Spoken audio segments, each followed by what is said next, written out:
ಮಂಬಾಜಿಗೋ ಏನ್ ಮಾಡಿದ್ರು ಅಂದ್ರೆ ಬಡವರು ರಾಮಕೃಷ್ಣರೇ ಅಂತ ಹೇಳಿ ತುಕಾರಾಮ್ ತುಕಾರಾಮ್ 7 ಗಂಟೆಗೆ ಮಂದಿರ ಒಳಗೆ ಹೋಗಿ ನಿಂತು ನೋಡ್ತಾರೋ ಅಲ್ಲಿ ಸತತವಾಗಿ ಬರುವಂತಹ ಮಂಬಾಜಿಗೋ ಬರ್ಲಿಲ್ಲ, ಅಲ್ಲಿ ಕಾಣಲಿಲ್ಲ. ನನಗೆ ಮಧ್ಯಾಹ್ನ ಆ ಪುಣ್ಯಾತ್ಮ ಬಡದಕ್ಕೆ ಏನಾದ್ರು ಸಿಟ್ಟಾಗೆ ನೀನು ಒಂದು. ಎರಡನೇದು ಸಿಟ್ಟು ಆದ್ರಾಗ್ಲಿ ಅವರು ಮುಳ್ಳಿನ ಕೊರಿಯೋದು ನನಗೆ ಬಡದ್ರು, ಆ ಮುಳ್ಳಿನ ಕೊರಿ ಅವ್ರ ಕೈ ಒಳಗೆ ಹಿಡಿದು ಬಡಿಯೋ ಟೈಮ್ದೊಳಗ ಆ ಮುಳ್ಳಿನ ಕೊರಿ ಎಲ್ಲಿ ಕೈ ಬಡದು ಅವ್ರ ಕೈಗೆ ಏನಾದ್ರು ಆಗ್ಯಾವೋ ಏನೋ, ಆ ಮುಳ್ಳು ಏನಾದ್ರು ಕೈ ಬಡ್ದಾವೋ ಏನೋ. ನಾನು ಹೋಗಿ ವಿಚಾರಿಸ್ಕೊಂಡು ಅವ್ರ ಕಾಲಿಗೆ ಬಿದ್ದು ಕರ್ಕೊಂಡ್ ಬಂದ್ರ ಅಂತ ಹೇಳಿದ್ರು. ಕೀರ್ತನದೊಳಗೆ ನಿಂತ ಪುಣ್ಯಾತ್ಮರು ಅಲ್ಲಿಂದ ಹೋಗಿ ಮಂಬಾಜಿ ಬಾವನ್ ಮನೆಗೆ ಹೋಗ್ತಾರೋ, ಅಲ್ಲಿ ಹೋಗಿ ಏನ್ ಮಾಡ್ತಾರೋ ಬಾಗ್ಲ ಬಡಿತಾರೋ, ಮಂಬಾಜಿ ಬಾವ ನಾನ್ ತುಕಾರಾಮ್ ಬಂದೇನಪ್ಪ ಬಾಗಿಲು ತೆಗಿ ಅಂತ ಅಂದಾಗ ಮಂಬಾಜಿ ಬಾವ ಒಂದು ಸಂಶಯ ಬರ್ತದೆ. ಒಂದು ಸಂಶಯ ಹೆಂಗ್ ಬರ್ತದೆ ಅಂದ್ರೆ ಮಧ್ಯಾಹ್ನ ಈ ಪುಣ್ಯಾತ್ಮಗ ಹಣ್ಣು ಆಗೋನ್ ಬಡ್ದೇನೆ ನಾನು, ಮಧ್ಯಾಹ್ನ ಹಣ್ಣು ಆಗೋನ್ ಬಡ್ದೇನೆ. ಎಲ್ಲಿ ಅವ್ರವ್ರ ಮಂದಿ ಕರ್ಕೊಂಡ್ ಬಂದು ನನಗೆ ವ್ಯವಸ್ಥೆ ಮಾಡಕ್ಕೆ ಎಲ್ಲಿ ಮಂದಿ ಕರ್ಕೊಂಡ್ ಬಂದಾನೋ ಏನು ಅಂತ ಹೇಳಿದ್ರು ಬಾಗ್ಲನ್ನ ತೆಗಿಯಂಗಿಲ್ಲ ಪುಣ್ಯಾತ್ಮ. ಈಗ ನೋಡ್ರಿ, ಅದು ಈಗಿನ ನೈಜ ಲೌಕಿಕ ಜನರದ್ದು ಒಂದಿಷ್ಟು ಭಾವನೆ ಅದ. ಒಬ್ರು ನನಗೆ ಬಡ್ದಾರು ಅಂತ ಹೇಳಿದ್ರೆ ಜ್ಞಾನ ಕರ್ಕೊಂಡ್ಬಂದು ಅವ್ನು ಬಡಿಸ್ಬೋದು. ಅಂದ್ರೆ ಇದು ಎಲ್ಲ ನಾವು ಲೌಕಿಕ ಒಳಗೆ ನಡೆದಿರುವಂತಹ ವಿಷಯಗಳು ಅದಾವೆ. ಆದ್ರೆ ಹೆಂಗಿರ್ತಾವ ಅಂದ್ರೆ ಸಜ್ಜನರ ವಿಚಾರ, ಸಂತರ ವಿಚಾರ ಹೆಂಗಿರೋದಿಲ್ಲ. ಅವರು ವಿಷ ಕೊಡ್ತಾರ ಅಂತ ಹೇಳಿದ್ರು ಈ ಸಜ್ಜನರು ಏನ್ ಮಾಡ್ತಾರ ಅಂತ ಹೇಳಿದ್ರು ಅವ್ರಿಗೆ ಹಾಲು ಉಳಿಸುವ ಕೆಲಸ ಮಾಡ್ತಾರೆ. ಈ ಪುಣ್ಯಾತ್ಮ ಸಜ್ಜನರು. ನಿಮಗೂ ಸಜ್ಜನರ ಬಗ್ಗೆ, ಸಂತರ ಬಗ್ಗೆ ಸೂಕ್ಷ್ಮ ರೀತಿಯಿಂದ ಹೇಳಾಗಿದ್ದೀವಿ, ಸ್ವಲ್ಪ ಲಕ್ಷ್ಯ ಐತೆ ಕೇಳಿ. ತುಕಾರಾಮ್ ಮಹಾರಾಜರು ಆ ಸಂಶಯ ತಿಳ್ಕೊಂಡ ಈ ಮನುಷ್ಯ ಅನ್ನುವಂಥದ್ದು. ಯಾಕಂದ್ರೆ ತುಕಾರಾಮ್ ಮಹಾರಾಜರು ಹೆಂಗಿದ್ರು ಅಂತ ಹೇಳಿದ್ರೆ ತ್ರಿಕಾಲ ಜ್ಞಾನಿ ಇದ್ರು. ಅವ್ರಿಗೆ ಭೂತ ಭವಿಷ್ಯತ್ತು ವರ್ತಮಾನ ಕಾಲ ಎಲ್ಲ ಗೊತ್ತಾಗ್ತಿತ್ತು. ಅವರ ಯೋಗ್ಯತೆನ ಅಂತ ಜ್ಞಾನ ಅವರಲ್ಲಿ ಬ್ರಹ್ಮಜ್ಞಾನ ಅನ್ನುವಂಥದ್ದು ಅಡಕಾಗಿತ್ತು. ತುಕಾರಾಮ್ ತೆಗಿತಾನ ಹೋಗಿ ಬಾಗ್ಲ ತೆಗೆದು ಹೋಗಿ ಶಟ್ಕೊಂಡ್ ಮಾಡ್ಕೊಂಡ್ಬಿಡ್ತಾನೆ. ಯಾಕೆ ಬಂದೆ ಅಂತ ಹೇಳಿ ಅಂದ್ರೆ, ಯಾಕೆ ಬಂದೆ ನೋಡಪ್ಪ ಕೀರ್ತನ ಮಾಡಕ್ಕೆ ಅಲ್ಲಿ ಹೊಂಟೆ ನಾನು, ಅದು ಹೋಗಿ ನಿಂತ್ರೆ ನಮ್ಗೆ ಯಾಕೂ ಮನಸ್ಸು ಬರಲಿಲ್ಲ. ಯಾಕೆ ಮನಸ್ಸು ಬರಲಿಲ್ಲ ಅಂದ್ರೆ ನೀನು ಆ ಕೀರ್ತನದೊಳಗಿಲ್ಲ. ಮಧ್ಯಾಹ್ನ ಬರೋದಕ್ಕೆ ಎಲ್ಲಿ ಬೇಜಾರು ಮಾಡ್ಕೊಂಡು, ಎಲ್ಲಿ ಕೈ ನೋವು ಮಾಡ್ಕೊಂಡು ಮಲ್ಕೊಂಡೇವು. ನನಗೆ ಸ್ವಲ್ಪ ಸಂಶಯ ಬಂದ್ರೆ ನೀವು ಎಬ್ಸ್ಕೊಂಡು ಹೋಗ್ಬೇಕಂತ ಬಂದೇನಪ್ಪ. ದಯವಿಟ್ಟು ನೀನು ಕೀರ್ತನಕ್ಕೆ ಬಂದ್ರೆ ಅಲ್ಲಿ ಆ ಕೀರ್ತನದೊಳಗೆ ವಿಶೇಷವಾಗಿರುವಂಥ ರಂಗ ಇರ್ತದಪ್ಪ. ನಿನ್ನ ಬಿಟ್ಟು ನಾ ಕೀರ್ತನೆ ಹೆಂಗೆ ಮಾಡಲಿ ಅಂತ ಅಂದು ಅಂತಾನು ಅಷ್ಟರೊಳಗೆ ಆ ಪುಣ್ಯಾತ್ಮ ಏನಾಗಿರ್ತಾನೆ, ಸೋತು ಸುಣ್ಣನಾಗಿರ್ತಾನೆ. ಮನಸ್ಸು ಗೆಲ್ಲುವಂಥದ್ದು ಅಂತ ಹೇಳಿದ್ರೆ ಹಿಂಗ್ರಿ, ಒಬ್ಬರ ಮನಸ್ಸು ಗೆಲ್ಬೇಕಾದ್ರೆ ಹಿಂಗೆ ಗೆಲ್ಬೇಕು. ತುಕಾರಾಮ್ ಮಹಾರಾಜರು ಏನ್ ಮಾಡಿದ್ರು ಅಂತ ಹೇಳಿದ್ರೆ ಆ ಮನುಷ್ಯನನ್ನ ಪ್ರೀತಿಯಿಂದ ಗೆಲ್ಲುವಂತ ಕೆಲಸ ಮಾಡಿದ್ರು, ಪ್ರೇಮದಿಂದ ಗೆಲ್ಲುವಂತ ಕೆಲಸ ಮಾಡಿದ್ರು. ಅದಕ್ಕೆ ಆಧಾರ ಹೇಳ್ತಾರೆ, ಪ್ರೇಮ ತುಕ ಧೇಯಿ ಪ್ರೇಮ ತುಕ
ಸಂತರಿಗೆ ಪ್ರೇಮ ಸುಖದೇ ಅನ್ನುವಂಥದ್ದನ್ನ ಅವಳದಂದ್ರೆ ಅವ್ರಿಗೆ ಬಹಳ ಇಷ್ಟ ಆಗುವಂಥದ್ದು ಅಂತ ಹೇಳಿದ್ರೆ ಅವ್ರೇನ್ ಮಾಡ್ತಾರೆ, ಒಂದು ಕೆಲಸ ಪ್ರೇಮ್ ಕೊಡ್ತಾರೋ ಪ್ರೇಮ್ ತಗೊಳ್ತಾರೆ. ಇಷ್ಟ ಆಪಕ್ಷ ಇರ್ತದೆ, ಮತ್ತೊಂದು ಆಪಕ್ಷ ಇರೋದಿಲ್ಲ. ಆ ಪ್ರೇಮದ ಸುಖ ಇಲ್ಲದ ಅವ್ರಿಗೆ ಸಮಾಧಾನ ಇರೋದಿಲ್ಲ ಅಂತ ಹೇಳ್ತಾರೆ. ಪ್ರೇಮ ಬೇಡನ ಈ ಸಮಾಧಾನ. ಇಲ್ಲಿ ಪ್ರೇಮಕ್ಕೆ ಒತ್ತು ಕೊಟ್ಟು ಒಬ್ರು ಏನ್ ಬಿಡು ನಾವಾಗಿದ್ರೆ ಏನ್ ಮಾಡ್ಬಿಡ್ತಿದ್ವಿ ಅಂತ ಹೇಳಿದ್ರೆ ನಾವು ಹೋದ್ರೆ ಅವನಿಂದ ನಡೀತದೇನು, ಅವನು ಹೋದ್ರೆ ಅವನಂತ 10 ಮಂದಿ ನನ್ನ ರೊಕ್ಕ ಕೊಟ್ಟು ಕಳಿಸ್ತೇನೆ ಅನ್ನುವಂಥ ಮಂದಿ ನಾವು ಹೆಂಗೆ ಅಂದ್ರೆ ಇಂಥವ್ರು 10 ಮಂದಿ ಸಿಗ್ತಾರೆ ನಮಗೆ ಹೋಗ್ತಾರೆ ಕೊಡುವಂತ ನಾವು ಅವ್ರನ್ನ ತಿರಸ್ಕಾರ ಮಾಡಿ ನಾವೇನ್ ಮಾಡ್ತಿದ್ವಿ, ಭಜನೆ ಮಾಡಿ ಕೀರ್ತನೆ ಮಾಡಿ ಮುಗಿಸ್ಬಿಡ್ತಿದ್ದೀವಿ. ಆದ್ರೆ ತುಕಾರಾಮ್ ಹಂಗೆ ಮಾಡಲಿಲ್ಲ. ಹಂಗೆ ಮಾಡಲಿಲ್ಲ ಅಂತ ಹೇಳಂದು ಸೂರ್ಯ ಚಂದ್ರ ಇರುವವರೆಗೂ ಕೂಡ ಅವ್ರ ಹೆಸರು ಅಜರಾಮರವಾಗಿ ಉಳಿದದು.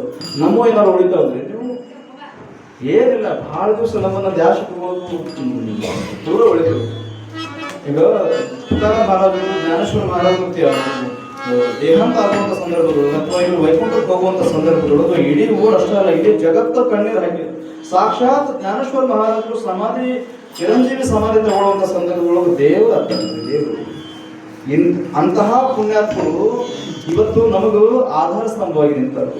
ನಾವೇನಾದ್ರೂ ಹಾದ್ವಿ ಅಂತ ಹೇಳಿದ್ರೆ ದೂರ ಅಳೋದು ದೂರ ಉಳಿತು, ಓಣ್ಯಾನ ಮಂದಿ ಅಳೋದು ದೂರ ಉಳಿತು, ಮನೆ ಮಂದಿ ಅಳ್ತಾರಿಲ್ಲ ನನಗಂತೂ ಗ್ಯಾರಂಟಿ ಇಲ್ಲ.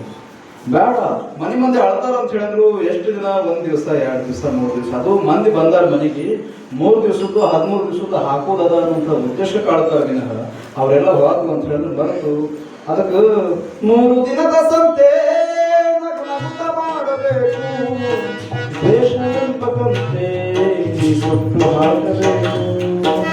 ಅದೆಲ್ಲ ಸಂಬಂಧಗಳೇನಲ್ಲ ಇವು. ಈ ಸಂಬಂಧ ಹೆಂಗದಂದ್ರೆ ಎಲ್ಲ ಕಾಳ ಸಂಬಂಧ. ಹೆಂಗಂದ್ರ ಈ ಹೆಂಡತಿ ಮಕ್ಕಳು ಮಕ್ಕಳು ಮಗನೊಬ್ರು ಎಲ್ಲರೂ ಹೆಂಗದ ಅಂತ ಹೇಳಿದ್ರೆ ಒಂದ್ ದಿವಸ ಧನಾನಿ ಭೂಮೋ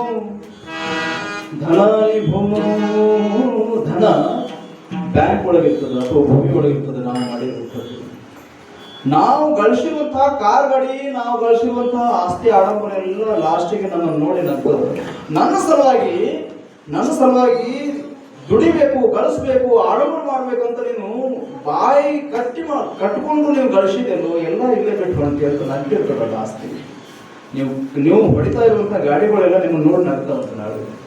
ಆಯ್ತು, ನೀವು ಗಳಿಸಿರಿ, ಬಹಳ ಗಳಿಸಿರಿ, ಎಲ್ಲಿ ಬಿಟ್ಟು ಹೋಗ್ತೀರಿ, ಎಲ್ಲ ಇಲ್ಲೇ ಬಿಟ್ಟು ಹೋಗ್ತೀರಿ. ಸರಿ, ನಿಮ್ಮ ಪ್ರೀತಿಯಿಂದ ಸಾಕ್ತಾ ಇರುವಂಥ ಮಕ್ಕಳು ನೀವು ಹಿಂದೆ ಬರ್ತಾರೆ, ಯಾರು ಬರುವುದಿಲ್ಲ. ಯಾಕೆ ಬಡದಾಡ್ತಿ ತಮ್ಮ ಮಾಯಾ ಸಂಸಾರ ನಚ್ಚಿ, ನೀ ಹೋಗೋದರಿ ತಮ್ಮ ನನ್ನ ಮುಚ್ಚಿ, ನೀ ಹೋಗೋದರಿ ತಮ್ಮ ನನ್ನ ಮುಚ್ಚಿ, ನಾವು ಹೇಳಿದಂತ ಆಧಾರ ಹೇಳ್ಬಿಡ್ತೀನಿ. ಹೆಣ್ರು ಮಕ್ಕಳಿರುವರು ತಮ್ಮ ಎಲ್ಲಿ ತನಕ, ನಿನ್ನ ಕೊರಳಿಗೆ ಕುಣಿಕೆ ಬೀಳೋ ತನಕ, ಸತ್ತಾಗ ಬರುವರು ತಮ್ಮ ತನಕ, ಮುಚ್ಚೋ ತನಕ. ಮತ್ತು ಅಕ್ಕ ತಂಗಿ ಅಣ್ಣ ತಮ್ಮ ಎಲ್ಲಿ ತನಕ ಕಳಿಸೋ ತನಕ ಅಷ್ಟೇ. ಬೇಕಾದ್ರೆ ಹೋಗಿ ನೋಡ್ರಿ, ಮ್ಯಾಲ ನಿಂತು ನೋಡ್ರಿ, ಗೊತ್ತಾಗ್ತದೆ. ನಮ್ಮ ನಂಬಿಕೊಂಡು ನಮ್ಮ ಪ್ರೀತಿ ಮಾಡುವಂಥ ಜನ ಎಷ್ಟು ಮಟ್ಟಿಗೆ ನಮಗೆ ಬೆಲೆ ಕೊಡ್ತಾರೋ, ಎಷ್ಟು ಮಟ್ಟಿಗೆ ನಮ್ಮನ್ನು ಚೆನ್ನಾಗಿ ನೋಡ್ಕೊಳ್ತಾರ ಅನ್ನೋದು ಗೊತ್ತಾಗ್ತದೆ. ಈಗ ಹಾದು ಅಂತ ಹೇಳಿದ್ರೆ ಮರೆತು ಹೋಗ್ತಾರಲ್ಲ, ಭಾಳ ದಿವಸ ನೆನ್ಪಿಟ್ಕೊಳ್ಳೋದು ಭಾಳ ಕಮ್ಮಿ. ಈಗ ಹಡದ ತಂದೆ ತಾಯಿ ಪುಣ್ಯ ಸ್ಮರಣೆ ಮಾಡ್ರಪ್ಪ, ಪುಣ್ಯತಿಥಿ ಮಾಡ್ರು ಅಂದ್ರೆ ಕಣ್ಣೀರು ಬರಾಗ್ತದೆ ಜನರಿಗೆ. ಹಡದ ತಂದೆ ತಾಯಿ ಅವರಿಂದ ಉದ್ಧಾರ ಆಗಿ ಅವರಿಂದ ಸಿಕ್ಕಿರುವಂತಹ ಈ ಜನ್ಮ ವರ್ಷಕ್ಕೊಮ್ಮೆ ಒಂದು 5 ಮಂದಿಗೆ ಸಂತತ ಕರೆಸಿ ಪುಣ್ಯತಿಥಿ ಮಾಡ್ರಪ್ಪ ಅಂತ ಹೇಳಿದ್ರೆ ಏನು ಆಗೋದು ಬಿಡ್ರಿ. ಅವೆಲ್ಲ 12 ಕೆಲಸದೊಳಗೆ ಅಷ್ಟೇ ನೇಮ ಮಾಡಿ ಕೈ ಬಿಟ್ಬಿಡ್ತೀವಿ ಅನ್ನೋ ಜನ ಒಂದ್ ಕಡೆ ಅದ.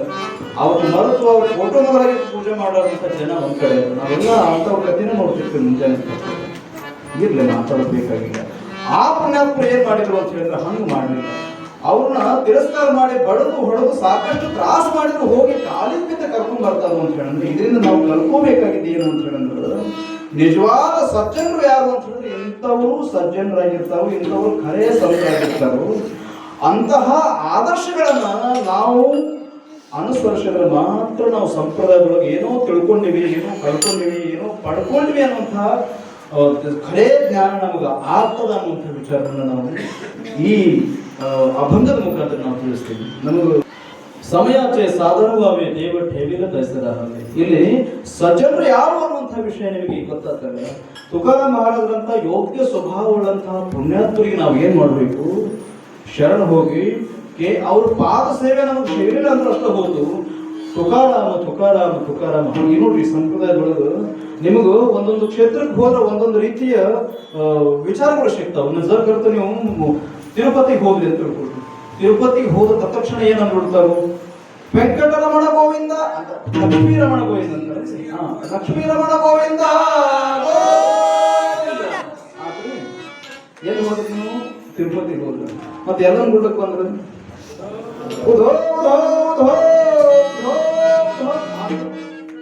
ಇಲ್ಲೂ ಉತ್ತರ ಸಿಕ್ತು. ಮತ್ತೆ ನೀವು ಮಹಾದೇವನ ಕಡೆ ಹೋದ್ರು, ಪಾರ್ವತಿ ಪತಿ ಹರ ಇಲ್ಲಿ ಪಾರ್ವತಿ ಪತಿ ಬಂದ್ರು. ಪಾರ್ವತಿ ಪತಿ ಶಿವ ಹರ ಹರ ಹರ ಮಾತೆ ಬಂದ್ರು. ಅಲ್ಲಿ ಲಕ್ಷ್ಮೀ ರಮಣ ಗೋವಿಂದ ಬಂದ. ಹೋದ ಅಂತ ಬಂದು ಎಲ್ಲಾ ಕಡೆನೂ ಅವ್ರವ್ರ ಹೆಸರುಗಳ ನಾಮಸ್ಮರಣೆ ಮಾಡ್ಕೊಳಕ ಇದಕ್ಕೆ ಹೋಗಿ ಪಂಡ್ರಪುರಕ್ಕೆ ಹೋಗಿ ನೋಡ್ರಿ ಅಲ್ಲಿ ಯಾರು ಪಾಂಡುರಂಗಕ್ಕೆ ಜಯ ಅಂತ ಅಂತಾರೆ ಜಾಸ್ತಿ ಫಸ್ಟ್ ಅನ್ನುವಂಥದ್ದು ಪುಂಡರೀಕ ವರದೆ ಹರಿವಿಠಲ ಶ್ರೀ ಜ್ಞಾನಧೇ. ವರ್ಮ ಗೊತ್ತಾತು ಯಾರಿಗೆ ಸಾಧು ಸಂತರಿಗೆ ವರ್ಮ ಗೊತ್ತಾತು. ಇನ್ನು ಸ್ತುತಿ ಅಂತ ಹೇಳಿ ಯಾರ ಹೆಸರು ತಗೊಂಡ್ರು ನಾವು ಉದ್ಧಾರ ಆಗ್ತೀವಿ ಅನ್ನುವಂಥ ವಿಚಾರ ಅವ್ರು ತಿಳ್ಕೊಂಡು ಏನ್ ಮಾಡಿದ್ರು, ಮೊದಲಿಗೆ ದೇವತೆ ಸಂತ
ಈಗ ಸಾಧು ಸಂತರ ವಿಚಾರ ಮಾಡಿದ್ರು ಪಂಡ್ರಪುರದೊಳಗೆ. ಈ ಬೇರೆಗಳು ಎಲ್ಲ ಕಡೆ ಹೆಂಗದ ಅಂತ ಹೇಳಿದ್ರೆ ಒಂದೊಂದು ದೇವರು ಸ್ತುತಿ ಮಾಡ್ತಾರೆ. ಇಲ್ಲಿ ನಾವೇನ್ ಮಾಡೋದು, ಯೋಗ್ಯವಾಗಿರುವಂತಹ ಸಾಧು ಸಂತರ ಸ್ಮರಣೆ ಮಾಡೋಣ ಅಂತ ಹೇಳಿದ್ರು. ಪುಂಡರೀಕ ವರದೆ ಹರಿವಿಠಲ ಶ್ರೀ ಜ್ಞಾನದೇವ ಎಲ್ಲ ಹೆಸರಿಟ್ಟರು. ಸಾಧು ಸಂತರ ಹೆಸರಿಟ್ಟು ದೇವರ ಹೆಸರು ಕೂಡ ನಡೆಸಿದ್ರು. ಯಾಕೆ ಇವರು ಇಬ್ಬರ ಹೆಸರು ತೆಗೆದುಕೊಂಡ್ರು? ಜ್ಞಾನೇಶ್ವರ ಮಹಾರಾಜರನ್ನ ತೆಗೆದುಕೊಂಡು ಆ ನಂತರ ತುಕಾರಾಮ್ ಮಹಾರಾಜರನ್ನ ತೆಗೆದುಕೊಂಡು. ಯಾಕಂತ ಹೇಳಿದ್ರೆ ತುಕಾರಾಮ್ ಮಹಾರಾಜರು ಏನ್ ಮಾಡಿದ್ರು ಅಂತ ಹೇಳಿದ್ರೆ ಪಾಯ ಹಾಕಿದ್ರು. ಜ್ಞಾನದೇವರ ಚಿಲ ಪಾಯ ಉಭಾರಿಲ ದೇವಾಲಯ, ಉಭಾರಿಲ ದೇವಾಲಯ, ಉಭಾರಿಲ ದೇವಾಲಯ. ಯಾರು? ಜ್ಞಾನೇಶ್ವರ ಮಹಾರಾಜರು ವಾರ್ಕರಿ ಸಂಪ್ರದಾಯದಾಯಕ ಪಾಯ ಹಾಕಿದ್ರು. ತುಕಾರಾಮ್ ಮಹಾರಾಜರು ಏನಾದ್ರು ಅಂತ ಹೇಳಿದ್ರೆ ಆ ಪಾಯದಿಂದ ನಿರ್ಮಾಣವಾಗಿರುವಂತಹ ಮಂದಿರಕ್ಕೆ ಕಳಸ ಅದು ಕಳಸ.